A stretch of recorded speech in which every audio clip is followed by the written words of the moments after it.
At this time, we'll move directly to item number 13 under our action agenda. We had no one to sign up for public participation. And I'll entertain a motion concerning our items that were in our executive session tonight. We'll need a motion on item 2A only. I have a motion on selected employment items. Ms. Baumgardner. Mr. Gant, I move that we approve the selected employment items as shown in Exhibit A. We have a second. Ms. Lovelace seconds. Any discussion? Seeing none, all those in favor, please raise your hand. And that passes unanimously. And that takes us to item number 14, which is the approval of the strategic plan, Exhibit C. And I'd like to go ahead and entertain a motion and see if we had any questions, but I think the document has been updated to our suggestions from last time. So do I have a motion at this time on item number 14, which is approval of the strategic plan? Mr. Haltwanger. Mr. Gann, I make a motion that we approve of the approval of the strategic plan located in Exhibit D. All right, do I have a second? Ms. Hammond seconds. Any discussions? Any follow-up discussion? Very good. Seeing none, all those in favor, please raise your hand. And that passes unanimously. I want to thank the group that worked on this so hard and incorporated our few changes to that from last time, but I think they were meaningful, so thank you. Thank you, Ms. Anderson, too. All right, that takes us to item number 15, which is a change order request shown in Exhibit D. Do I have a motion? Motion? Ms. Baumgardner? Mr. Chair, I move that we approve the change order request as shown in Exhibit D. Do I have a second? Ms. Lovelace seconds. Is there any discussion? Ms. Hammond. Ms. Hammond, hit your... I got it. I'm sorry. I forget about turning that on.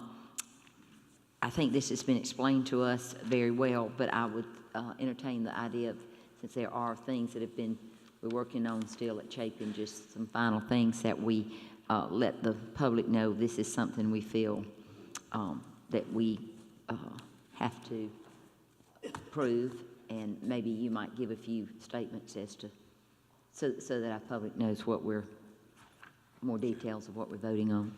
Okay. Any other comments from anyone? And Ms. Hammond, point well taken, and I'll just, for the public, just tell you this is a follow-up to the vast amount of work and improvements that went on at Chapin High School. And this change order is a culmination of a lot of that. There were some very large credits that were credited back to the school district, and this netted out in this particular change order. But this is part of the effort to make sure our public and our taxpayers receive the very best that they can possibly receive for the monies we've spent. So, any other comment? If not, all those in favor of approving the change order shown in Exhibit D for Chapin High School, please raise your hand. And that passes unanimously. Thank you. That brings us to item number 16, which is our change order request for Irmo High School shown in Exhibit E. Do I have a motion? Mr. Haltwanger. Mr. Gann, we make a motion that we approve the change order request for Irmo High School found in Exhibit E. Do you have a second? Ms. Lovelace seconds. Any discussion? Ms. Hammond. I would like to point out to the public that we get sometimes mandates from the federal government that even after we had signed on to what we thought we had done everything we needed to do, we had some other things that we had to add to that, actually by law, for it to be opened. So some of us feel frustrated that they tell you that after the fact, but I think it's good for the public to know when we're adding and what a change order is about and why we feel we have to support it. Right. Any other comment? Ms. Hutchison. I just want to say it, and I know, Ms. Hammond, you meant to say this, it was the state. It was Yes, the office, state, I didn't see. right, when the State Department of Education, the Office of School Facilities, that Yes, thank you. it really is in charge of making all these decisions. Thank you for that clarification. And I will say to the public too, and say publicly that a lot of these changes the vast majority were through the State Department of Education, Office of School Facilities.